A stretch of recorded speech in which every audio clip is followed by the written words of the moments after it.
नमस्कार, मैं डॉक्टर रजनीश कुमार आप सभी का एक बार फिर से हार्दिक स्वागत करता हूँ। प्रिय विद्यार्थियों, यदि आप UP, LT, Hindi pre exam की तैयारी कर रहे होंगे, तो लगातार इस चैनल पर आने वाली प्रैक्टिस सेट्स को जरूर देखे होंगे। क्रम को आगे बढ़ाते हुए हम प्रैक्टिस सेट नंबर 8 आपके सामने प्रस्तुत करने जा रहे हैं, जिसमें कि हमने कुछ महत्वपूर्ण प्रश्नों को रखा है। इस उम्मीद के साथ कि ये सभी प्रश्न आपके एग्जाम में किसी न किसी एंगल से दिखाई देंगे। तो चलते हैं, हम सीधे बात करते हैं प्रश्नों के ऊपर। आज का जो पहला प्रश्न है, निम्नलिखित काव्यशास्त्री आचार्यों का उनके स्थिति काल के अनुसार सही अनुक्रम है। ऑप्शन दिया गया है भामह, कुंतक, वामन, आनंदवर्धन। और इन्हीं सभी आचार्यों का क्रम अन्य विकल्पों में भी इधर उधर करके दिया गया है।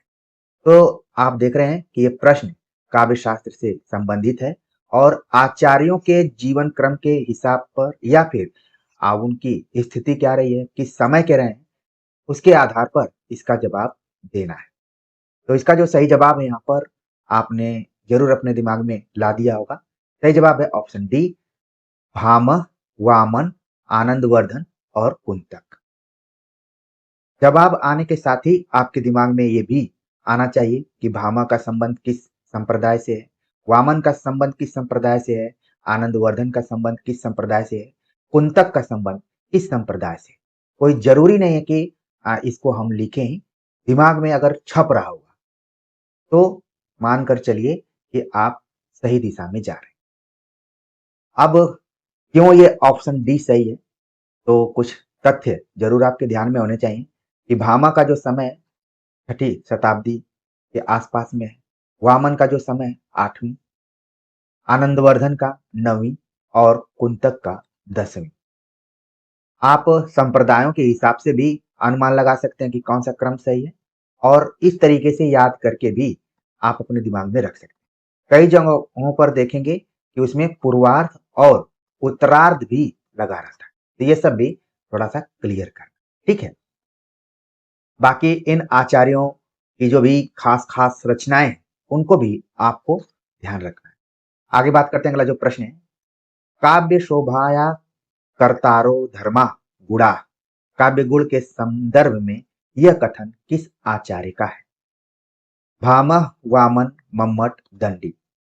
काव्य शोभाया कर्तारो धर्मा गुणा, ठीक है। कई बार इसका हिंदी में अनुवाद भी पूछा जा सकता है कि काव्य की शोभा बढ़ाने वाले धर्म को गुण कहते हैं या काव्य गुण के संदर्भ में ये बात किसकी है। तो जब भी गुण की बात आएगी तो सही जवाब क्या होगा, ऑप्शन बी होगा, वामन। जैसा कि आप जानते हैं, वामन ने काव्य गुणों की संख्या काफी मानी हुई है, जिसमें कि आपको याद आ गया होगा कि 20 गुण माने। यह भी सवाल खूब पूछा जाता है। 10 शब्द के आधार पर और 10 अर्थ के आधार पर काव्य गुणों की संख्या वामन ने 20 मानी है।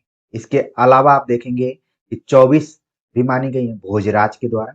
बाकी मेन कुल 3 काव्य गुण माने गए हैं, प्रसाद, माधुर्य और ओज, ठीक है। तो इसी तरीके के प्रश्न परीक्षाओं में आते हैं। ऐसा नहीं है कि जो आप पढ़ रहे हैं वो कम है या फिर अधूरा है, उन्हीं में से आएगा। सीरियसली अगर आप 3 से 4 महीने पढ़ाई किए होंगे तो निश्चित तौर पर आप इस एग्जाम में क्वालिफाई कर जाएंगे।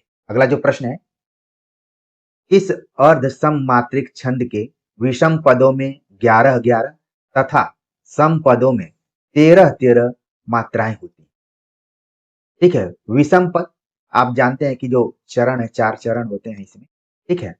तो विषम यानी कि पहला और तीसरे में 11-11 मात्राएं और दूसरे और चौथे में 13-13 मात्राएं आप होती हैं। वो कौन सा छंद कहलाएगा?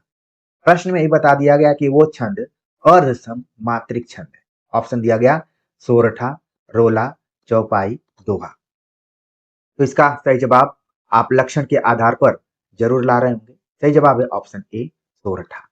जैसा कि आप जानते हैं कि सोरठा और दोहा का आपस में कॉम्बिनेशन है, एक दूसरे के उल्टे, ठीक है। आगे बात करते हैं, अगला जो प्रश्न, आनंद कादम्बिनी का प्रकाशन कहाँ से होता था? ऑप्शन दिया गया कलकत्ता, इलाहाबाद, कानपुर, मिर्जापुर। आनंद कादम्बिनी नाम से ही ऐसा लग रहा है कि शुरुआती दौर की पत्रिका है आनंद कादम्बिनी। इसका प्रकाशन कहाँ से होता था? सही जवाब है ऑप्शन डी, मिर्जापुर। वाराणसी के बगल में का जिला है मिर्जापुर, वहां से इसका प्रकाशन होता था। और इसके जो संपादक थे वो थे प्रेमघन। ठीक है, चौधरी बद्री नारायण प्रेमघन मिर्जापुर से आनंद कादम्बिनी पत्रिका का प्रकाशन करते थे सन 1881 ईस्वी में। 1881 ईस्वी एक और खास रचना के लिए मशहूर है, जो कि भारतेंदु हरिश्चंद्र द्वारा लिखी गई है। आप सभी जरूर इसको कमेंट कर बताएंगे कि वो कौन सी रचना है जो कि 1881 के लिए आप सभी ने याद रखी।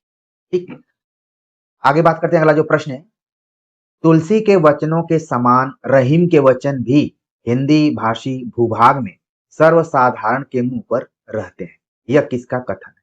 ऑप्शन दिया गया नगेंद्र, नंदुलारे वाजपेयी, रामचंद्र शुक्ल, बच्चन सिंह। तो यहाँ पर तुलसी और रहीम की बात की जा रही है और दोनों की एक तरीके से समानता यहाँ पर की गई है। समानता क्या है कि दोनों की जो रचनाएं हैं या वचन है, खासतौर से देखा जाए तो वो सर्वसाधारण के मुंह पर रहते हैं, यानी लोग उनको कंठस्थ कर चुके हैं। ये किसका कथन है? सही जवाब हो गया ऑप्शन सी, रामचंद्र शुक्ल का। ठीक है, और ये भी चीज आपने देखा होगा कि रहीम से प्रभावित होकर तुलसीदास ने रचनाएं की हुई हैं। एक रचना ऐसी की है, वो रचना आपके दिमाग में जरूर बैठ गई होगी। थोड़ा सा मैं स्पेस दे रहा हूं ताकि आप अपने दिमाग को थोड़ा सा रबर की तरह बढ़ाने की कोशिश कीजिए। आप जुड़े हुए हैं तो धीरे धीरे उसकी चौड़ाई बढ़ गई होगी, आपका दिमाग उसको कैच कर लिया होगा। चलते हैं आगे, बात करते हैं। अगला जो प्रश्न है, मैं रथ का टूटा हुआ पहिया हूं लेकिन मुझे फेंको मत। ये किस कवि की पंक्तियां हैं? धर्मवीर भारती, कुंवर नारायण, नरेश मेहता, सर्वेश्वर दयाल सक्सेना। तो ऑप्शन में आप देख रहे हैं कि जितने भी कवि हैं ये किसी न किसी सप्तक से जुड़े हुए हैं। तो विद्यार्थियों, आगामी परीक्षा के दृष्टिकोण से जरूर अपने दिमाग में रखिए कि ये कवि किन किन सप्तक से जुड़े हुए हैं। ठीक है, इसका जो सही जवाब है ऑप्शन ए है, धर्मवीर भारती। धर्मवीर भारती, मैं रथ का टूटा हुआ पहिया हूं लेकिन मुझे फेंको मत। ये जो पंक्ति है वो किसकी है? धर्मवीर भारती। तमाम विद्यार्थी बहुत सीरियसली देखते हैं तो वो इसको अपने से आप बात कीजिए कि किस किस सप्तक से ये जुड़े हुए हैं। हमने सप्तकों पर भी काफी वीडियो बनाई हुई हैं, फार्मूला के आधार पर बताई हैं, लेकिन इससे आप बात कीजिए कि धर्मवीर भारती किस सप्तक के हैं, कुंवर नारायण किस सप्तक के हैं, नरेश मेहता किस सप्तक के हैं, सर्वेश्वर दयाल सक्सेना। ये कही हुई बातें कई बार परीक्षाओं में आ जाती हैं, जो मैं यहाँ पर सतर्क कर रहा हूं वो आपके काम में आ सकती है। ठीक है, अगला प्रश्न है, इनमें से कौन प्रपद्यवाद से संबंधित नहीं है? आपने तमाम वाद पढ़े होंगे, जैसे कि आपने छायावाद पढ़ा, ठीक है, प्रगतिवाद पढ़ा, प्रयोगवाद पढ़ा। यहाँ पर प्रपद्यवाद, प्रपद्यवाद कविता के दृष्टिकोण से एक बड़ा ही फेमस वाद्य रहा है, इन तमाम वादों से अलग रहा है। कौन संबंधित नहीं? ऑप्शन दिया गया, नलिन विलोचन शर्मा, प्रयाग नारायण त्रिपाठी, नरेश केसरी कुमार। तो जो प्रपद्यवाद है इसको हम नकेनवाद भी कहते हैं। आप सभी किसी न किसी PYQ में देखा होगा, ये क्वेश्चन के रूप में आया होगा। नकेनवाद एक तरीके से ये आप देख रहे हैं कि सूत्र है याद करने का भी। ठीक है, तो यहाँ पर नकेनवाद अगर रहा होता तो फिर ये जो विकल्प हैं थोड़े से और हल्के हो जाते, आप तुरंत कैच कर लेते। नलिन विलोचन शर्मा, नरेश, ठीक है, और केसरी कुमार, तुरंत आप जोड़ लेते कि ये तीनों तो प्रपद्यवाद से हैं, लेकिन प्रयाग नारायण त्रिपाठी का संबंध प्रपद्यवाद से नहीं, इनका संबंध एक सप्तक से है, ये भी आप ध्यान रखिए। तो नकेनवाद से संबंधित तीन लोग हैं, कौन कौन है? नलिन विलोचन शर्मा, नरेश, केसरी कुमार। ठीक है, अगला प्रश्न है, निराला की कविता जूही की कली को किस संपादक ने बिना प्रकाशित किए वापस कर दिया था? ये जो प्रसंग है आप सभी कहानी के रूप में कई बार सुन चुके होंगे कि निराला की कविता जूही की कली को महावीर प्रसाद द्विवेदी ने वापस कर दिया। ठीक है, जूही की कली जो कि 1916 के आसपास में प्रकाशित होती है। और इसके प्रकाशन को लेकर सरस्वती में इनकार कर दिया और इसका जिक्र निराला ने अपनी एक खास रचना में किया है। सरोज स्मृति जब आप पढ़ेंगे तो पूरे अपने जीवन संघर्ष को लेकर कई बातों का उन्होंने जिक्र किया है और इस प्रसंग का भी उन्होंने उल्लेख किया कि उस जमाने में जो संपादक हुआ करते थे वो किस तरीके से उभरते हुए रचनाकारों के साथ व्यवहार करते थे या फिर अपने प्रतिमान के आधार पर कविताओं का प्रकाशन करते। सही जवाब हो गया option D Mahavir Prasad Dwivedi. Option में दिया गया था श्याम सुंदर दास, बाल मुकुंद गुप्त, प्रेमचंद और महावीर प्रसाद द्विवेदी। सही जवाब हो गया ऑप्शन डी महावीर प्रसाद द्विवेदी। अगला प्रश्न है, दुख की पिछली रजनी बीच विकसता सुख का नवल प्रभात, यह काव्य पंक्ति किस कृति की? ऑप्शन दिया गया है चांद का मुंह टेढ़ा है, साकेत, कामायनी, यामा। तो जितने भी ऑप्शन दिए गए हैं ये सभी ऑप्शन प्रश्न पूछे जाने वाले वन लाइनर में काफी इंपॉर्टेंट ऑप्शन है। कभी ये पूछा जा सकता है कि किन की रचना है, ठीक है, इसको आप ध्यान में रखे ही होंगे। ये जो पंक्ति, सही जवाब है ऑप्शन सी कामायनी। ठीक है, कामायनी से ली गई पंक्ति है और इसके रचनाकार कौन है? प्रसाद। कितने सर्ग हैं, कौन कौन से पात्र हैं, किस प्रतीक के रूप में आए हुए हैं, सर्गों का क्रम क्या है, कामायनी का प्रकाशन वर्ष क्या है, ये सारे तथ्य आप अपने दिमाग में जरूर रखिए। रामचंद्र शुक्ल का हिंदी साहित्य का इतिहास मूलतः किस कृति की भूमिका के रूप में लिखा गया था? जैसे जो विद्यार्थी बहुत दिनों से तैयारी कर रहे हैं उनके लिए ये सभी प्रश्न बहुत आसान होंगे। उनको लग रहा होगा कि ये भला ये प्रश्न पूछा जा सकता है क्या एग्जाम में। लेकिन हो सकता है कि जब आप क्वेश्चन पेपर देखें तो ये आपके सामने रहे, क्योंकि जो पेपर बनाया जाता है वो थोड़ा संतुलन के दृष्टिकोण से बनाया जाता है। कुछ उसमें पुराने क्वेश्चन होते हैं, कुछ नए क्वेश्चन होते हैं, कुछ एक्सपेरिमेंटल क्वेश्चन होते हैं, ठीक है, प्रयोग के तौर पर। यानी कि जो भी एक्सपर्ट होते हैं, जिस विषय के विशेषज्ञ होते हैं, कई बार उससे संबंधित कुछ प्रश्न दे देते हैं। जैसे मान लीजिए कोई अज्ञेय और मुक्तिबोध का जानकार है, विशेषज्ञ है, तो वो कोशिश करेगा कि प्रश्न पत्र में कुछ अज्ञेय और मुक्तिबोध से संबंधित ऐसे प्रश्न पूछ लिए जाएं जो कि पेपर को कठिन बना दे। ऐसे ही तो पेपर कठिन होते हैं। पेपर कठिन कब होते हैं? जब आप पढ़कर गए हुए हैं पूरे PYQ को और उसमें से ज्यादा क्वेश्चन नहीं आए, थोड़ा सा घुमा फिरा कर आ गए और 10 प्रश्न नए आ गए, तो चारों तरफ एकदम शोर हो जाएगा कि इस बार का पेपर बहुत कठिन आया था। लेकिन जैसे ही आप घर पर आकर देखेंगे तो आपको लगेगा कि इस प्रश्न का उत्तर भी दिया जा सकता था, इस प्रश्न का उत्तर भी दिया जा सकता था, हमने बहुत जल्दबाजी कर दी, हम सतर्क नहीं रहे। इस टाइप से भी कई बार मन में सवाल आने लगते। प्रिय विद्यार्थियों, आपको लग रहा होगा कि मैं बातचीत कर रहा था, मैंने आपको समय दिया था कि आप उत्तर पर विचार कीजिए। सही जवाब है, आप लोगों ने बिल्कुल सही जवाब इसका दिया, हिंदी शब्द सागर की भूमिका। ठीक, अगला प्रश्न है, इनमें से कौन सा ग्रंथ लौकिक चरित्र काव्य माना जाता है? भविष्य का कहा, कई जगह पर इसको कथा भी लिखा जाता है, योग सार, परमात्म प्रकाश, पाहुर दोहा। ये सभी रचनाएं जब आप देख रहे हैं तो तमाम विद्यार्थियों के दिमाग में जरूर आया होगा कि हमने इनको कहीं ना कहीं आदिकाल में पढ़ा है। इतना तो आप कैच कर ले रहे होंगे कि हाँ, इसको हमने आदिकाल में पढ़ा हुआ है। इसके रचनाकार कौन कौन है ये सब याद कर लीजिए, क्योंकि हो सकता है कि पूछ लिया जाए, आ जाएगा भविष्य कहा कि रचनाकार कौन है, तुरंत आपके दिमाग में आना चाहिए। ठीक है, इन रचनाकारों को जरूर आप ध्यान में रखिए। कई बार विकल्पों से भी सवाल बनते हैं। ठीक है, विकल्प वही रखे जाते हैं जो महत्वपूर्ण होते हैं। तो लौकिक चरित्र काव्य माना जाता है, इसका जो यहाँ पर सही जवाब हो रहा है ऑप्शन ए भविष्य कहा। और इसमें किस वर्ग की बात की गई है, क्या है, ये सब जरूर आप ध्यान में रखें। अगला जो प्रश्न है, हिंदी साहित्य सम्मेलन द्वारा प्रकाशित सम्मेलन पत्रिका के भारतेंदु अंक के इनमें से अतिथि संपादक थे।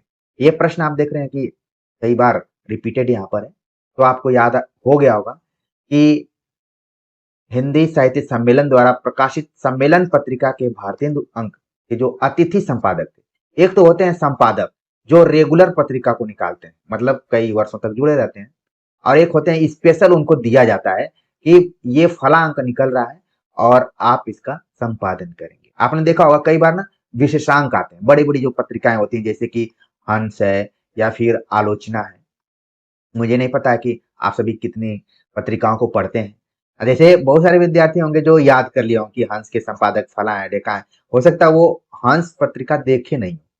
तो कभी भी आप जाइए बुक स्टोर पर जहाँ पर लिटरेचर की किताबें मिलती हो, पत्र पत्रिकाएं, तो थोड़ा सा उलट पलट कर देखिए। जैसे जेएनयू बीएचयू के जो विद्यार्थी हैं वो तो जरूर देखते होंगे, लेकिन सुदूर इलाकों में थोड़ा सा मुश्किल है ना। लेकिन फिर भी आप ध्यान रखिए कि जो अतिथि संपादक थे भारतीय, वो थे अज्ञे। तो ये जवाब हो गया ऑप्शन बी। अगला प्रश्न है, दिनकर की प्रसिद्ध काव्य कृति रश्मिरथी की कथा वस्तु कहां से ली गई? अब प्रश्न में ही बता दिया गया कि जो रश्मिरथी है, अब वो दिनकर की प्रसिद्ध काव्य कृति है। इसकी कथा वस्तु कहां से ली गई? ऑप्शन दिया गया पूर्णतया कल्पित है, भागवत पुराण, रामायण, महाभारत। तो इसकी कथा वस्तु कहां से ली गई है? रश्मिरथी।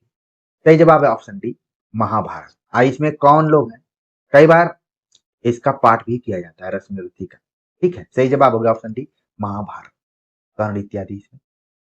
अगला जो प्रश्न है, इनमें से किस साहित्य इतिहासकार ने अपने इतिहास ग्रंथ में हिंदी के गद्य साहित्य को गद्य का आविर्भाव, गद्य का प्रवर्तन, गद्य का प्रसार और गद्य की वर्तमान गति नामक खंडों में विभक्त करके विवेचित किया है? कई बातें इसमें आ गया कि कौन ऐसा इतिहासकार है जो कि गद्य साहित्य का जब अध्ययन करने गया तो कई खंडों में उसका नामकरण किया है। गद्य का आविर्भाव, गद्य का प्रवर्तन, गद्य का प्रसार और गद्य की वर्तमान गति, 4 खंड किए गए। किसने किया है? ऑप्शन दिया गया बच्चन सिंह, शिव सिंह सेंगर, रामचंद्र शुक्ल, रामशंकर शुक्ल रसाल। सही जवाब हो गया ऑप्शन सी, रामचंद्र शुक्ल। ठीक है, तो यहाँ पर हो सकता है कि आगे एग्जाम में पूछा जाए कि शुक्ल जी ने गद्य साहित्य का अध्ययन करते हुए कौन सा शीर्षक नहीं दिया, इसी में कुछ इधर उधर उद्भव इत्यादि जोड़ दिया जाएगा तो गड़बड़ हो जाएगा। जैसे गद्य का उद्भव, उन्होंने उद्भव नहीं लिखा है, आविर्भाव लिखा हुआ है। इस शब्द को पकड़ना है। मेरे विद्यार्थियों, कई बार मैं महसूस करता हूँ कि आपको लगता है कि खूब ज्यादा प्रैक्टिस करेंगे तो हो सकता है कि उसमें कुछ क्वेश्चन फंस जाए। लेकिन एक बार अगर आप अच्छे से समझ जाते हैं तो आप सैकड़ों प्रैक्टिस सेट कर सकते हैं। ठीक है ना? तो बारीक जो हमने बताया उस चीज को जरूर आप ध्यान रखिए। अगला जो प्रश्न है, इनमें से एक काव्य संग्रह अज्ञेय का नहीं, आंगन के पार द्वार, धरती, ऐसा कोई घर आपने देखा है, सदा नीरा। तो काव्य संग्रह कौन सा जो कि अज्ञेय का नहीं है, हमें बताना है।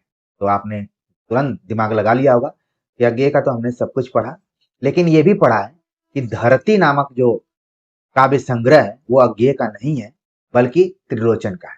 और जैसे ही मैं त्रिलोचन बोल रहा हूं तो पहले तो आपके दिमाग में आना चाहिए कि इनका समय क्या रहा है। इनसे एक संबंधित सवाल पूछा जाता है कि इनका वास्तविक नाम क्या है। मैं संकेत देकर आप सभी को छोड़ दे रहा हूं ताकि आप थोड़ा सा खुद और उस पर फोकस करें। तमाम विद्यार्थियों के दिमाग में छप गया होगा। तमाम विद्यार्थी जाकर फिर से खोलना शुरू करेंगे किताब की, क्या लिखा था क्या लिखा था।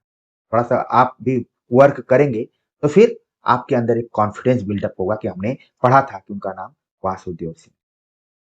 इसी तरीके से कई उपनाम पूछे जाते हैं, जैसे नागार्जुन से रिलेटेड भी पूछ लिया जाता है। अगला प्रश्न है, लघु मानव की धारणा किसकी प्रवृत्तिगत विशेषता है? आपको वो मेंस के क्लास जरूर याद आ गए होंगे कि हाँ, हमने आपके चैनल पर देखा है और उसमें आपने लघु मानव की धारणा की चर्चा की है। अब किस हमने नोट्स में उसको किया है? ऑप्शन दिया गया है नई कविता, दलित विमर्श, प्रगतिवाद, छायावाद। आपको याद आ गया कि हमने नई कविता के संदर्भ में लघु मानव की धारणा की प्रवृत्ति की चर्चा की और एक आलोचक ने जो कि शाही जी हैं, उन्होंने लघु मानव के बहाने हिंदी कविता पर बहस नाम से एक लेख लिखा हुआ है। ठीक है, तो उसमें भी लघु मानव की बात कही गई है। तो सही जवाब हो गया ऑप्शन ए, नई कविता। अगला प्रश्न है, इनमें से किस साहित्य इतिहास ग्रंथ को किशोरी लाल गुप्त ने हिंदी साहित्य का प्रथम इतिहास नाम से अनुवाद करके प्रकाशित कराया? ऑप्शन दिए गए हैं इस्तवार द ला लिलित्तर एंदोई हिंदुस्तानी को, a sketch of Hindi literature को, a history of Hindi literature को, the modern vernacular literature of northern Hindustan को। तो किशोरी लाल गुप्त ने किसका अनुवाद किया था और नाम दिया था हिंदी साहित्य का प्रथम इतिहास? किशोरी लाल गुप्त ने सन 1957 ईस्वी में जो कि एक तरीके से रिसर्च स्कॉलर टाइप के अ, व्यक्ति थे, जिन्होंने option D the modern vernacular literature of northern Hindustan का हिंदी में अनुवाद किया और लिखा हिंदी साहित्य का प्रथम इतिहास। तो इससे ये पता चल रहा है कि ग्रियर्सन की जो पुस्तक थी the modern vernacular literature of northern Hindustan, उसका अनुवाद किसने किया? किशोरी लाल गुप्त ने किया। ठीक है, आगे बात करते हैं। अगला जो प्रश्न है, सच्चा प्रेम वही है जिसकी तृप्ति आत्मबलि पर निर्भर हो, त्याग बिना निष्प्राण प्रेम है, करो प्रेम पर प्राण न्यौछावर। इन पंक्तियों के रचयिता है। ऑप्शन दिया गया है माखनलाल चतुर्वेदी, बालकृष्ण शर्मा नवीन, राम नरेश त्रिपाठी, श्रीधर पाठक। तो ये पंक्तियां किसकी हैं? सही जवाब हो गया है यहाँ पर ऑप्शन सी, राम नरेश त्रिपाठी। आप जानते हैं कि जो राम नरेश त्रिपाठी हैं, ये स्वच्छंदता वादी कवि के तौर पर जाने जाते हैं और ज्यादातर इन्होंने खंड काव्य लिखे हुए हैं। ठीक है, जब भी राम नरेश त्रिपाठी की बात आएगी, इनके खंड काव्यों की चर्चा होती रहेगी, तो जरूर आप इसको फोकस करेंगे।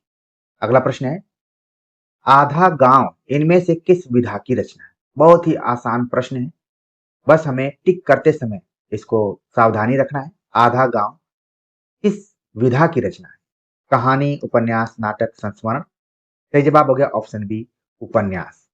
कब लिखा गया और एक खास जगह के बारे में इसका जिक्र किया गया है, और ये जगह चिर परिचित जहां से हमारा भी संबंध रहा है, गाजीपुर के गंगौली पर आधारित है और राही मासूम राजा ने इसको लिखा हुआ है। और तमाम चीजें आप जरूर अपने ध्यान में ला रहे होंगे कि कौन कौन से पात्र हैं। आधा गांव आप देखेंगे कि अलग अलग पाठ्यक्रमों में भी शामिल रहता है। ये एक अच्छा उपन्यास है, इसको परीक्षा के दृष्टिकोण से तो ध्यान में रखना ही, वैसे भी जब मौका मिले तो जरूर पढ़िए। ठीक है, वही विभाजन की त्रासदी पर आधारित ही उपन्यास है। अगला प्रश्न है, नूरजहां प्रबंध काव्य के रचयिता है?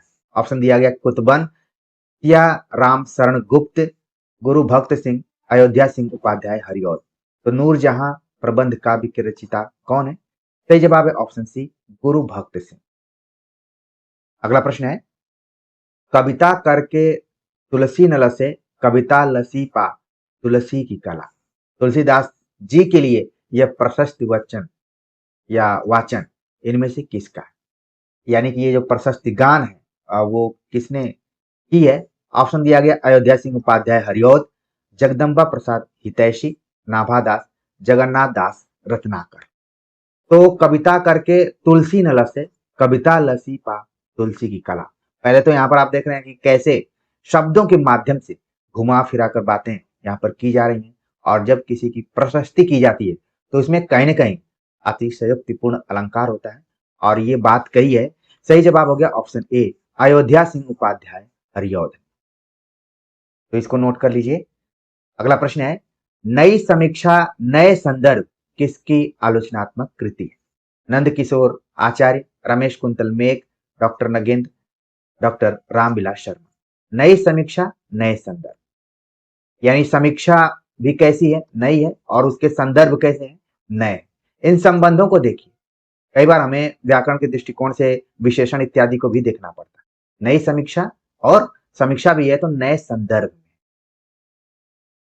और आप देखेंगे कई बार, इसका उत्तर मैं अभी बताऊंगा, आप अपना दिमाग जरूर लगा रहे होंगे। प्रिय विद्यार्थियों, जो आप एग्जाम की तैयारी करते हैं वो भी इसी टॉपिक से कहीं न कहीं जुड़ा हुआ है। आप हर बार हर प्रैक्टिस सेट को नए संदर्भ के दृष्टिकोण से देखते हैं कि कुछ इसमें नया हमें मिले और कुछ नए प्रश्न मिले।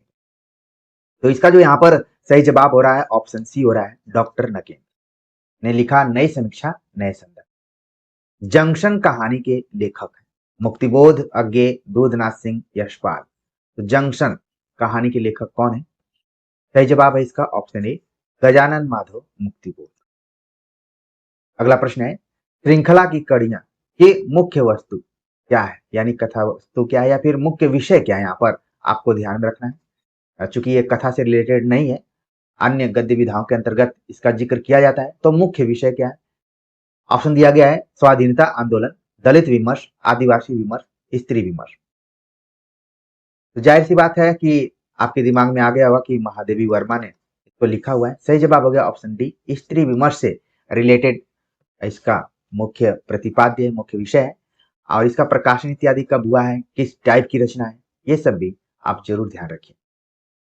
राहुल साकृत्यायन द्वारा लिखित तिब्बत की सीमा पर किस विधा की रचना है, या फिर यहाँ पर तिब्बत की यात्रा को भी ध्यान में रख सकते हैं। तो राहुल साकृत्यायन द्वारा लिखित तिब्बत की सीमा पर किस विधा की रचना है? ऑप्शन दिया गया रेखाचित्र, यात्रा वृत्त, रिपोर्टाज, डायरी। तो राहुल साकृत्यायन का जैसे ही नाम आता है तुरंत आपके दिमाग में एक विधा जरूर कौंध जाती है, वो सही जवाब है ऑप्शन बी, यात्रा वृत्त। ठीक है, तो इसको जरूर ध्यान में रखें। बाकी राहुल साकृत्यायन ने हिंदी साहित्य का इतिहास टाइप की भी एक पुस्तक लिखी है, आपने जरूर उसको कहीं न कहीं पढ़ा होगा, हिंदी काव्य धारा।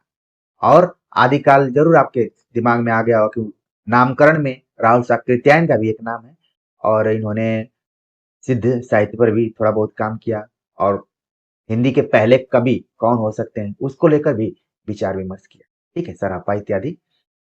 अगला जो प्रश्न है, सूरदास प्रेमचंद के किस उपन्यास का प्रमुख पात्र है? कर्मभूमि, प्रेमाश्रम, सेवा सदन, रंगभूमि। तो सूरदास एक पात्र है, प्रेमचंद के खास उपन्यास के पात्र हैं। ठीक है, मजबूत रूप में पात्र हैं, प्रेरणा कई बार मिलती है पढ़ने पर। तो सही जवाब है यहाँ पर ऑप्शन डी, रंगभूमि नाम का जो उपन्यास है प्रेमचंद का, उसके प्रमुख पात्र के रूप में सूरदास। एनसीईआरटी में आप लोगों ने इसकी संक्षिप्त रूपरेखा पढ़ी होगी रंगभूमि की। ठीक है, कि उसमें इन लोगों की छप्पर को जला दिया जाता है, तो एक बच्चा पूछता है कि कितनी बार, जितनी बार जलाया जाएगा उतनी बार इसको बनाओगे? तो सूरदास का एक इसमें कथन है कि 1000 बार जलाएंगे तो 1000 बार बनाएंगे। ये है एक मतलब आत्मविश्वास जिसको कहा जा सकता है, कि कोई कितना भी तोड़ने का प्रयास करे लेकिन आप में वो मनोबल है तो आप नहीं टूट पाएंगे, आप और मजबूत होते जाएंगे। तो ये सारी चीजें देखिए, आप सभी प्रश्न के तौर पर इसको देख रहे हैं, हम इसको आप कैसे अपनी मजबूती बनाए उसके तरफ भी जोड़ रहे हैं। अगला जो प्रश्न है, आवारा मसीहा इनमें से किस साहित्यकार की जीवनी? तो पहले तो आपको ध्यान में रखना है कि जो आवारा मसीहा है वो क्या है, जीवनी विधा की रचना है। ऑप्शन दिया गया रविंद्रनाथ ठाकुर, बंकिम चंद्र बनर्जी, शरत चंद्र चटर्जी, नागार्जुन। सही जवाब हो गया ऑप्शन सी, शरत चंद्र चटर्जी ने लिखा आवारा मसीहा। कब लिखा गया, कितने वर्ष इसको लगे लिखने में, और किसने लिखा, ये सब आपके दिमाग में जरूर छप रहा होगा। क्योंकि ये हमें पहली बार हम लोग प्रैक्टिस सेट नहीं लगा रहे हैं, बल्कि केवल पढ़ाई को कंटिन्यू रखने के लिए लगातार कुछ कुछ प्रश्नों को हम देख रहे हैं। अगला प्रश्न है, मजदूरी और प्रेम शीर्षक निबंध के लेखक की एक रचना है। साहित्य की महत्ता, आचरण की सभ्यता, मेरी जन्मभूमि, बंजारा मन। अच्छा, देख रहे हैं यहाँ पर ये प्रश्न पूछने का जो पैटर्न क्या है। सामान्य रूप से पूछा जा सकता था कि सरदार पूर्ण सिंह की रचना कौन है, लेकिन प्रश्न के बहाने एक पूछा जा रहा है कि आपको मालूम रहेगा तभी आप बता पाएंगे कि सरदार पूर्ण सिंह ने मजदूरी और प्रेम नाम से भी निबंध लिखा।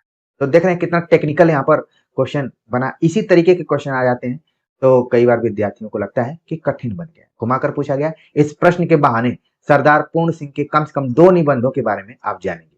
वैसे इनके 6 निबंधों की चर्चा की जाती है, कुछ इतिहासकारों ने 8 निबंधों की भी बात की हुई है। जैसे बच्चन सिंह ने 8 निबंध माने हैं, बाकी मूल रूप से आप 6 जरूर ध्यान में रखिए।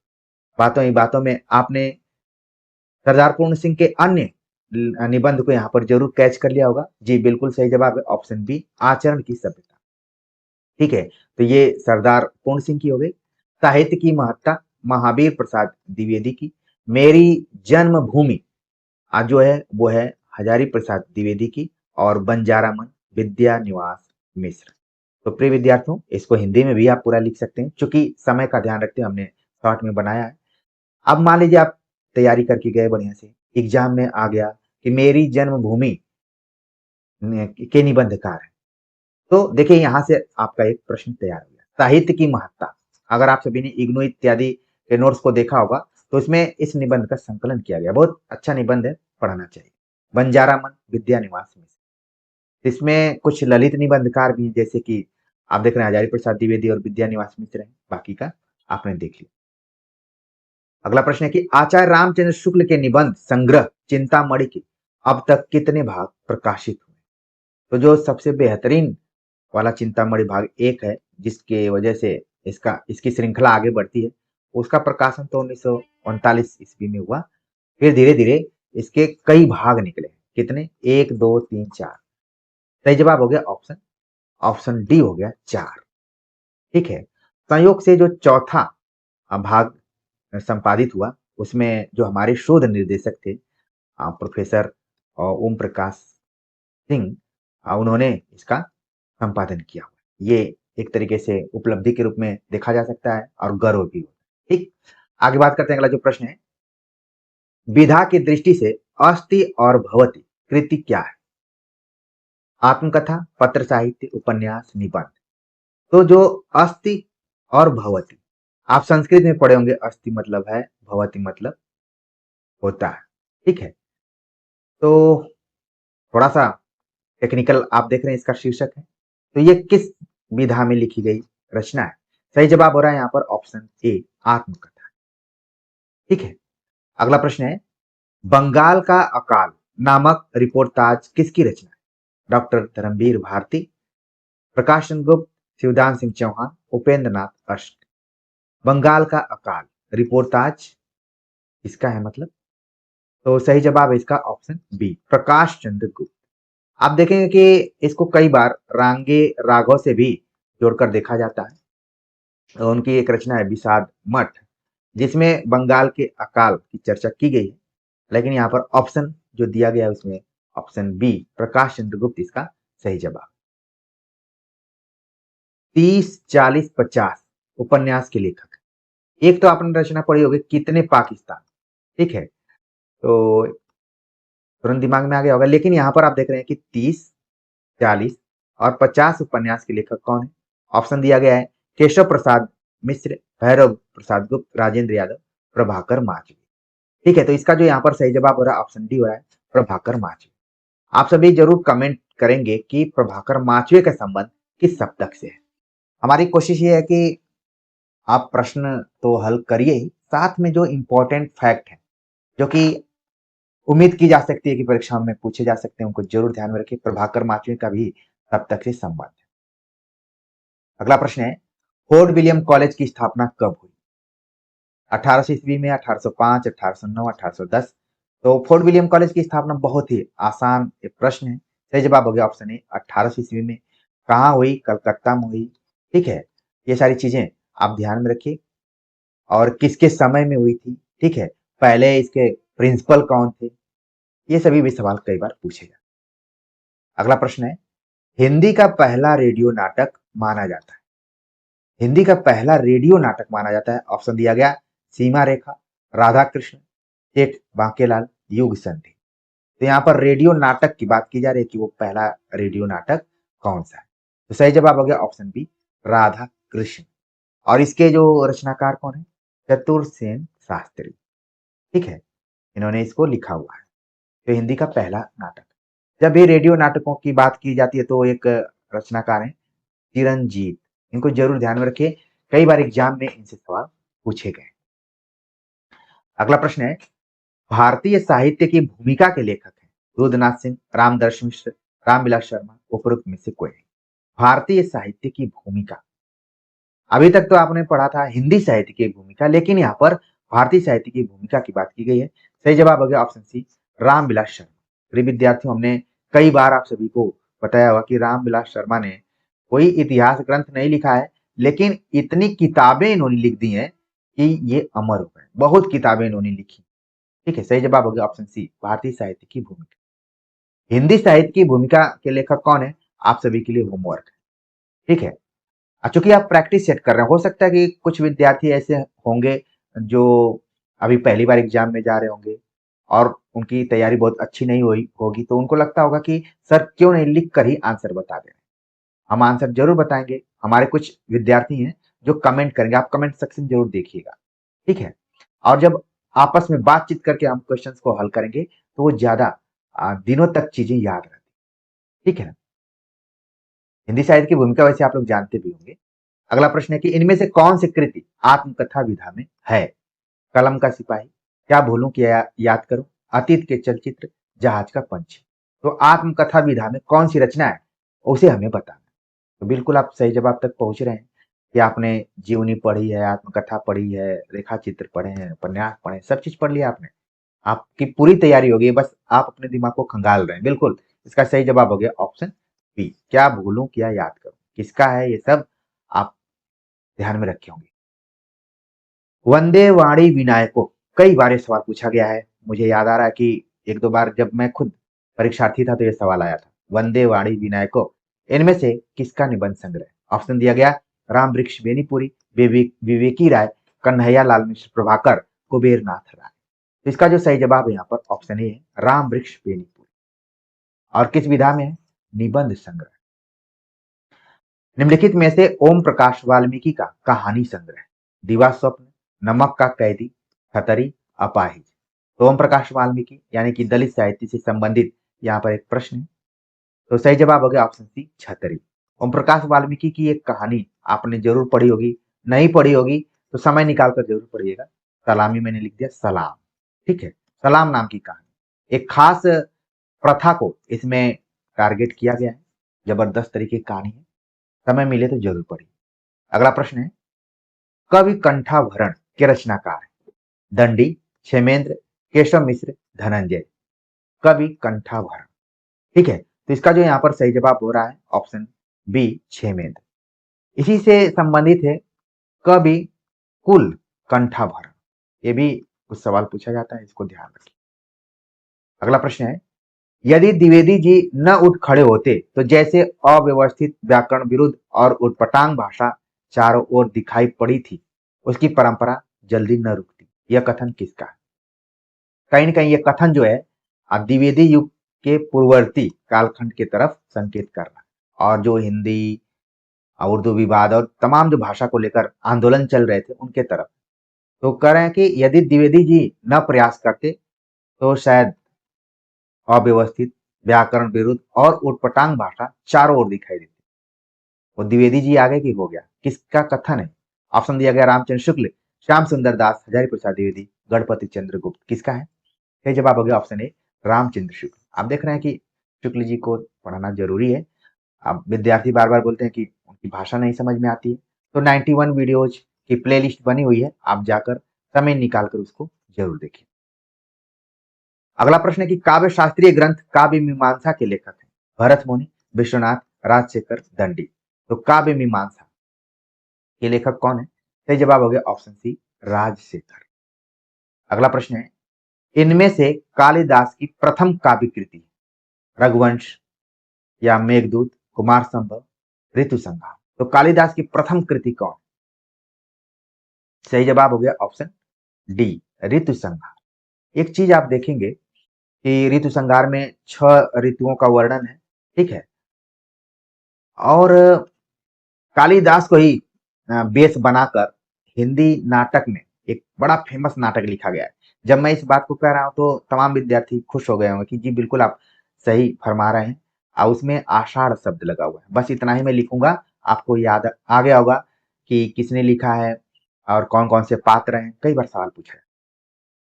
अगला प्रश्न है, इनमें से कौन सी एक रचना महाकाव्य नहीं।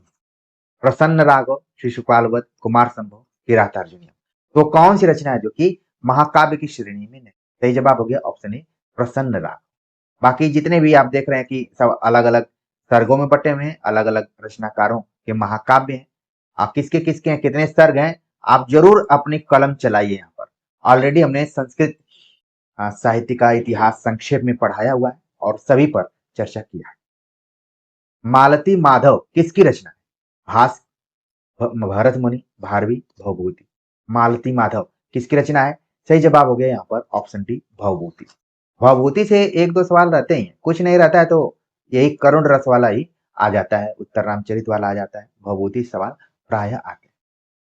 अगला प्रश्न है, रचना यदि जीवन के अर्थ का विस्तार करती है तो आलोचना रचना के अर्थ का। कितनी बड़ी बात यहाँ पर कही जा रही है कि यदि जो रचना है वो जीवन के अर्थ का विस्तार करती है तो जो आलोचना है वो खुद रचना के अर्थ का विस्तार करती है। यानी कि जो रचना और आलोचना का आपस में संबंध है उसको रेखांकित करते हुए ये बात किस आलोचक ने कही? ऑप्शन दिया गया रामचंद्र शुक्ल, हजारी प्रसाद द्विवेदी, रामस्वरूप चतुर्वेदी, मैथ्यू अर्नाल्ड। तो किसका है सही जवाब? हो गया ऑप्शन सी, रामस्वरूप चतुर्वेदी का ये कथन है कि रचना यदि जीवन के अर्थ का विस्तार करती है तो जो आलोचना है वो रचना के अर्थ का विस्तार करती है। कितनी बड़ी बात कही जा रही है। और एक पुस्तक लिखी गई है, आलोचना भी रचना है, आलोचना भी रचना है। ठीक है, काशीनाथ सिंह ने इसको लिखा हुआ है, आप जरूर इसको एक बार पढ़ेंगे। आलोचना भी रचना है। अगला प्रश्न है कि जब वाक्य के मध्य में कोई शब्द या पद छूट जाता है, जब उसे पूरा करने के लिए उस स्थान पर कौन सा विराम चिन्ह लगाकर उसके ऊपर लिखा जाता है? अपूर्ण सूचक विराम चिन्ह, अर्ध विराम चिन्ह, अल्प विराम चिन्ह, हंसपद विराम चिन्ह। ठीक है, तो तमाम विराम चिन्हों के नाम दिए गए हैं और आपको याद आ गया होगा कि जब आप कोई एप्लीकेशन इत्यादि लिखे होंगे और कोई चीज छूट जाती है तो ऐसे करके ऊपर में लिखा जाता है। आप कई बार देखे होंगे चीजें जैसे जल्दी जल्दी में छूट जाती हैं, तो इस तरीके का जो चिन्ह प्रयोग किया जाता है उसको हम बोलते हैं हंस पद। ठीक है, ये नया हो सकता है। सही जवाब है ऑप्शन बी। ठीक है, आगे बात करते हैं। अगला जो प्रश्न है, असंभव काम करना का अर्थक मुहावरा है, यानी असंभव काम जो अर्थ दे रहा है मुहावरा वो कौन सा है? यानी विकल्प में मुहावरे दिए गए और उसके अर्थ को पहले ही लिख दिया गया। आसमान के तारे तोड़ना, आसमान सिर पर उठाना, आसमान पर दिमाग होना, आसमान पर चढ़ा देना। ठीक है, तो ये सभी क्या है? मुहावरे हैं, लेकिन जो प्रश्न यहाँ पर दिया गया है उसका जो अर्थ है वो सही जवाब हो गया ऑप्शन ए, आसमान के तारे तोड़ना, मतलब असंभव काम करना। अगला प्रश्न है, इनमें से शुद्ध वर्तनी का शब्द है, शुद्ध वर्तनी का शब्द कौन सा है? ऑप्शन दिया गया कृषांगिनी, कृषांगी, कृषांगी, ठीक है, कृषांगी। एक चीज आप देख रहे हैं कि पहले तो इसी को गलत लिख दिया गया। ठीक है, जैसे कोमलांगिनी कई बार लोग बोलते हैं, ठीक है, कोमलांगी होता है। ठीक है, इस तरीके से। तो यहाँ पर तीनों प्रकार के जो क हैं उन्हीं को यहाँ पर एक तरीके से कंफ्यूज कराने की कोशिश की गई। सही जवाब ऑप्शन सी हो गया, कृषांगी, ये शुद्ध है। अगला प्रश्न है, सौदामिनी का पर्यायवाची शब्द है, सौदामिनी का पर्यायवाची शब्द क्या है? विबुध, चक्र, क्षण प्रभा, कासार।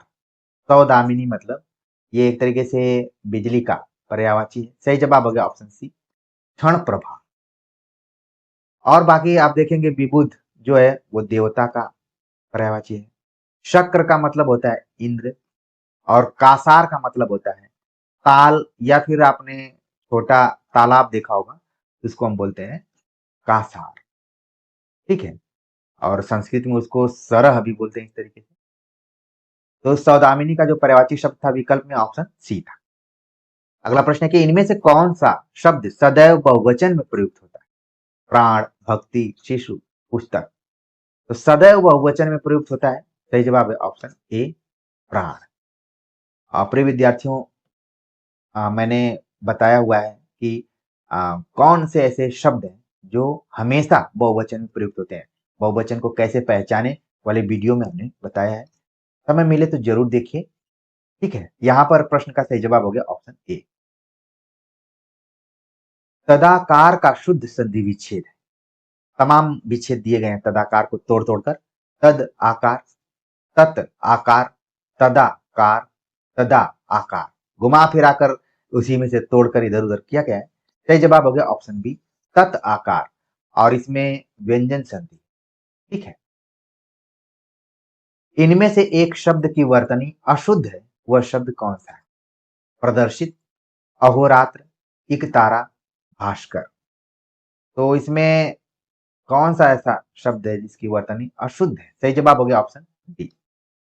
ठीक है, अगर आपने सूर्य के पर्यायवाची को याद किया होगा तो ये शब्द वहां पर आता है। निम्नलिखित वाक्यों में से अपादान प्रसर से युक्त वाक्य है। हम कान से सुनते हैं, मोहन से उठा नहीं जाता, राम ने अपने पुत्र से नाता तोड़ लिया, रावण राम के बाण से मारा गया। अपादान का मतलब आप जानते हैं, जब कोई चीज किसी चीज से अलग हो, ठीक है, टूट रही हो, तो उसमें अपादान होता है। सही जवाब हो गया ऑप्शन सी। बाकी साधन के रूप में सारी चीजें, ठीक है। अपादान और करण में बार बार कंफ्यूजन होता है, लेकिन जितने भी विद्यार्थी हैं वो अच्छे से समझ गए होंगे कि भले इन दोनों में से कॉमन है, लेकिन करण साधन के रूप में, मतलब कि जुड़ाव रहता है उसमें, लेकिन इसमें अलगाव होता है। इनमें से अज्ञ का पर्यायवाची शब्द नहीं। विज्ञ, अनभिज्ञ, मूर्ख, मूढ़। अज्ञ, अज्ञ शब्द से बना है अज्ञानी, तो यहाँ पर कौन सा नहीं है? सही जवाब हो गया ऑप्शन ए। विज्ञ जो है वो अज्ञ का पर्यायवाची नहीं है, बाकी सभी हैं, ठीक है, जितने भी दिए गए। अगला प्रश्न है, विभक्ति सूचक प्रत्यय को कहते हैं, विभक्ति सूचक प्रत्यय को कहते हैं टिप, तुप, गुप, टुप। अच्छा, ये जो प्रत्यय दिए गए हैं वही विद्यार्थी समझ सकते हैं जो बीए में कहीं कहीं संस्कृत पढ़े, ठीक है। तो सही जवाब है ऑप्शन बी, सुप प्रत्यय, जिसको कि हम बोलते हैं सुबंत प्रत्यय भी बोलते हैं। लघु सिद्धांत कौमुदी में आप प्रत्यय इत्यादि दिया गया है, अगर आपने बीए में पढ़ा होगा तो जरूर। और प्रत्यय की संख्या संस्कृत में कुल कितनी मानी गई है? प्रत्ययों की संख्या संस्कृत में कुल 21 मानी गई। अगला प्रश्न है, हरित्रात समास पद का विग्रह होगा। हरे त्रात, हरव त्रात, हरिणा त्रात, उपरोक्त में से कोई नहीं। हरित्रात का जो समास पद विग्रह होगा वह है ऑप्शन सी, हरिणा त्रात। ऑप्शन सी इसका सही जवाब। जगत, जगत शब्द के किस विभक्ति का रूप है? प्रिय विद्यार्थियों, कुछ कुछ रूप भी आपको याद करके जाने हैं, शब्द रूप और धातु रूप। यहाँ पर जगत शब्द के बारे में पूछा गया कि जो जगत शब्द है उसका विभक्ति रूप किस में है? ऑप्शन दिया गया चतुर्थी, पंचमी, षष्ठी, सप्तमी। सही जवाब है ऑप्शन डी, सप्तमी। जब आप रूप पढ़ेंगे तो रूप चलता है जगति, ठीक है, इसके बाद जगत, बल्कि जगतो, इसके बाद जगत्सु, ये इसका रूप चलता है। पंवारी इनमें से किस बोली से संबंधित है? ब्रज, खड़ी बोली, बुंदेली, अवधी। तो पंवारी बोली किससे संबंधित है? सही जवाब हो गया ऑप्शन ए, ब्रज से, ठीक। और बाकी आप ध्यान में रखिए कि कौन पश्चिमी हिंदी में है, कौन पूर्वी हिंदी में है, ये सब सवाल आते हैं। पूर्वी हिंदी की बोलियों का विकास हुआ है चौरसेनी अपभ्रंश से, अर्धमागधी अपभ्रंश से, ठीक है, यहाँ पर मागधी अपभ्रंश से, पैशाची अपभ्रंश। तो पूर्वी हिंदी की बोलियों का विकास हुआ है। कई बार ये प्रश्न पूछा जा चुका है, अब तो आपको बिल्कुल कंफ्यूज नहीं होना है। सही जवाब हो गया ऑप्शन बी, अर्धमागधी अपभ्रंश, ठीक है। कौन कौन सी बोलियां हैं वो सब दिमाग में रखना है।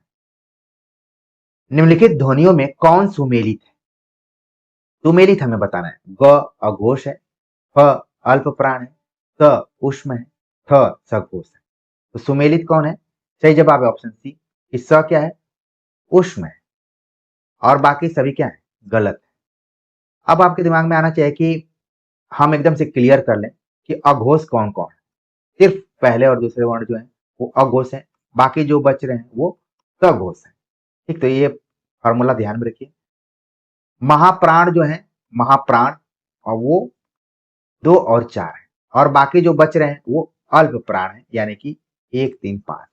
ऐसे फार्मूला को आपको याद करना है, कोई एक याद कर लीजिए, अघोष, अल्प प्राण, तो दूसरा पक्ष भी आपका तैयार हो जाएगा, ठीक। तो आप बता देंगे कि ग क्या है, फ क्या है, ठीक। फ तो आप देखेंगे कि महाप्राण हो जाएगा, और ग देख रहे हैं कि सघोष हो जाएगा, ठीक है। और ठ, ठ देखेंगे कि ये अघोष हो रहा है, ठीक है ना।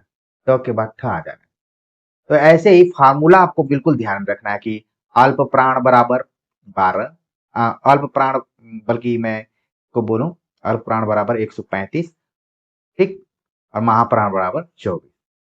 तो दोनों नहीं याद करना, दोनों याद करेंगे तो कंफ्यूज हो जाएंगे, एक कोई याद करना है। उसी तरीके से अघोष मतलब ए बराबर 12 और सघोष बराबर 345, ये थोड़ा इजी है। शुरू के जो दो हैं वो अघोष हैं और बाकी सब सघोष।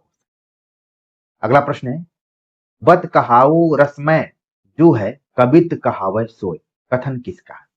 चिंतामणि, केशवदास जी, कुलपति मिश्र, देव। तो ये जो कथन है किसका है यहाँ पर? ऐसा देखने पे लग रहा है कि कोई न कोई रीतिकालीन कवि। सही जवाब हो गया ऑप्शन ए, चिंतामणि। ठीक है, चिंतामणि त्रिपाठी जी जो थे वही हैं। अंतःकरण की वृत्तियों के चित्र का नाम कविता है, कथन किसका है? रामचंद्र शुक्ल, महावीर प्रसाद द्विवेदी, नगेंद्र, गुलाब राय। तमाम विद्यार्थी रामचंद्र शुक्ल लगाकर आगे बढ़ गए होंगे। आपको यही सावधानी रखना है। सही जवाब हो गया ऑप्शन बी, आचार्य महावीर प्रसाद द्विवेदी का एक कथन है, अंतःकरण की वृत्तियों के चित्र का नाम कविता है। एक चीज आप देखेंगे कि कहीं न कहीं हर बात आचार्य रामचंद्र शुक्ल से जुड़ी हुई है। जैसे इन्होंने जनता की चित्तवृत्ति की बात की है। जब इतिहास ग्रंथ इन्होंने कहा तो जनता की चित्रवृत्ति के प्रतिबिंब के रूप में साहित्य को देखा। और महावीर प्रसाद द्विवेदी जब कविता की परिभाषा कर रहे हैं तो कह रहे हैं कि अंतःकरण की वृत्तियों की चित्र का नाम कविता है। देखिए, कई बार इंटरव्यू इत्यादि में भी पूछा जा सकता है कि कविता की परिभाषा बताइए, तो उनमें से एक परिभाषा ये भी है। बाकी सबसे फेमस परिभाषा जो कविता क्या है निबंध में आचार्य रामचंद्र शुक्ल ने दी है, उसको जरूर आप अपने दिमाग में रखिए। जिस प्रकार आत्मा की मुक्तावस्था ज्ञान दशा कहलाती है, उसी प्रकार हृदय की मुक्तावस्था रस दशा कहलाती है। हृदय की इसी मुक्ति की साधना के लिए मनुष्य की वाणी जो शब्द विधान करती आई है उसे कविता कहते हैं। कथन किसका है? रामचंद्र शुक्ल, महावीर प्रसाद द्विवेदी, नगेंद्र, गुलाब राय। तो जिस कविता की परिभाषा के बारे में हमने चर्चा की आपसे, प्रश्न के तौर पर यहाँ पर वो आ भी गया। सही जवाब हो गया ऑप्शन ए, आचार्य रामचंद्र शुक्ल ने बात कही है, कविता क्या है निबंध में। ठीक है, ये सब निबंध आपने किसी न किसी पाठ्यक्रम में जरूर पढ़ा होगा। काव्य संसार के प्रति कवि की भाव प्रधान किंतु क्षुद्र वैयक्तिक संबंध से मुक्त मानसिक प्रतिक्रियाओं की कल्पना के ढांचे में ढली हुई श्रेय की प्रेम रूपा प्रभावोत्पादक अभिव्यक्ति है। कथन किसका? रामचंद्र शुक्ल, महावीर प्रसाद द्विवेदी, नगेंद्र, गुलाब राय। तो गुलाब राय की कई परिभाषाएं, कई कथन परीक्षाओं में पूछे जाते हैं। सही जवाब हो गया ऑप्शन डी, गुलाब राय। इसको जरूर नोट करिए, कुछ एग्जाम में ये पूछा जा चुका है। अगला प्रश्न है, कविता सबसे पहले शब्द है और अंत में भी यही बात रह जाती है कि कविता शब्द। शब्द पर जोर दिया गया कविता के केंद्र में यह कथन किसका है? ऑप्शन दिया गया जयशंकर प्रसाद पंत, अज्ञेय मुक्तिबोध। सही जवाब है ऑप्शन सी, सच्चिदानंद हीरानंद वात्स्यन अज्ञेय का ये मानना था कि कविता सबसे पहले क्या है? शब्द है और अंत में भी यही बात रह जाती है कि शब्द। अर्थ की बात यहाँ पर नहीं की जा रही। और वैसे देखेंगे कि कविता को परिभाषित करते समय प्राचीन काव्य शास्त्रियों ने भी शब्द और अर्थ के संयोग को ही कविता माना। तो इसमें शब्द पर जोर दिया है अज्ञेय। अगला प्रश्न है, काव्य की आत्मा की संकल्पात्मक अनुभूति है जिसका संबंध विश्लेषण, विकल्प या विज्ञान से नहीं है, वह एक श्रेयमयी प्रेम रचनात्मक धारा है। कथन किसका है? जयशंकर प्रसाद पंत, अज्ञेय मुक्तिबोध। कई बार एग्जाम में इतना दूर पूछा जाता है, काव्य आत्मा की संकल्पात्मक अनुभूति है, किसका कथन है? इतना ही दूर पूछा जाता है। और ऊपर जो हमने प्रश्न एक पूछा हुआ था उसमें भी तोड़कर इतना दूर पूछा जाता है। ठीक है, कई बार इतना दूर तक इसको तोड़कर पूछा जाता है। तो ध्यान रखिए, हर एंगल से आपको ध्यान रखना। ठीक है, आपके दिमाग में आ गया होगा कि सर हमने पूरा याद किया है। जयशंकर प्रसाद इसका सही जवाब। कविता हमारे परिपूर्ण क्षणों की वाणी है, इसका कथन। जयशंकर प्रसाद पंत, अज्ञेय मुक्तिबोध। कविता हमारे परिपूर्ण क्षणों की वाणी। सही जवाब हो गया ऑप्शन बी, पंत ने इस बात को कहा। एक चीज आप देखेंगे कि छायावादी कवियों ने कविताएं तो लिखी, साथ में उन्होंने काव्य क्या है या फिर उसको कैसे समझा जाए उसकी परिभाषा भी दी। यानी कि इन कवियों की जो आलोचनात्मक दृष्टि है वो भी दिखाई देती है। ठीक है, इसलिए अगर आपने छायावादी कवियों पर रिसर्च कर लिया बहुत ज्यादा और आप नया टॉपिक चाहते हैं तो उनके आलोचनात्मक पक्ष को जरूर देखिए। एक नया टॉपिक बन सकता है। छायावादी संपूर्ण कवियों की आलोचना दृष्टि पर काम कर सकते हैं या किसी की तुलना इत्यादि भी करना हो तो आपस में कर भी सकते हैं। ठीक है, आप देख रहे हैं कि ऊपर कविता की परिभाषा जयशंकर प्रसाद ने भी दी और यहाँ पर पंत ने भी दिया, महादेवी वर्मा ने भी दिया है और निराला में दिया, सब लोगों ने दिया। अगला प्रश्न है कि काव्य हेतु के बदले काव्यांग शब्द का प्रयोग करते हुए किस आचार्य ने लोक, विद्या और प्रकीर्ण को काव्य हेतु स्वीकार किया? भामह, रुद्रट, वामन, आनंदवर्धन। एक तो सवाल पूछा जाता है कि काव्य हेतु की जगह पर काव्यांग शब्द का प्रयोग किसने? और यहाँ पर कुछ विस्तार से अन्य चीजें भी बताई गई कि काव्य हेतु के बदले काव्यांग शब्द का प्रयोग तो किया ही, साथ में उन्होंने लोक विद्या और प्रकरण अलग अलग नाम भी दिया। वैसे हम लोग प्रतिभा, व्युत्पत्ति, अभ्यास जानते हैं। बात किसने कही हुई है? सही जवाब हो गया यहाँ पर ऑप्शन सी, वामन। और इसी तरीके से काव्य हेतु को अलग अलग लोगों ने, जैसे कि आनंदवर्धन ने भी कुछ नाम दिया है, ठीक है, उनका भी ध्यान रखना है। अगला प्रश्न है, वक्रोक्ति का सर्वप्रथम शास्त्रीय विवेचन करने वाले आचार्य? भामा, कुंतक, वामन, दंडी। तो वक्रोक्ति, जैसे आप जल्दीबाजी करेंगे तो इसका उत्तर गलत हो सकता है। सही जवाब है ऑप्शन ए, भामा। जल्दीबाजी करेंगे तो कुंतक हो जाएगा, लेकिन आराम से समझ कर करेंगे तो भामा। जब भामा का आप पढ़ेंगे तो उन्होंने भले अलंकार संप्रदाय को स्थापित किया, उसका विकास किया, लेकिन उसमें भी वक्रोक्ति को सभी अलंकारों का प्राण माना है, जबरदस्त तरीके का। इसीलिए शायद आगे चलकर कुंतक ने एक पूरा संप्रदाय ही स्थापित कर दिया। तो जब वक्रोक्ति संप्रदाय की बात की जाएगी तो कुंतक का नाम आएगा, लेकिन शास्त्रीय विवेचन की जब बात की जाएगी तो वो भामा की बात। अगला प्रश्न है, ठीक है, अगला जो प्रश्न है यहाँ पर, हिंदी वक्रोक्ति जीवित की भूमिका किसने लिखी? एक तो वक्रोक्ति जीवितम कुंतक की होगी, लेकिन हिंदी में वक्रोक्ति जीवित की भूमिका किसने लिखी है? ऑप्शन दिया गया रामचंद्र शुक्ल, नगेंद्र, नंदुलारे वाजपेयी, महावीर प्रसाद द्विवेदी।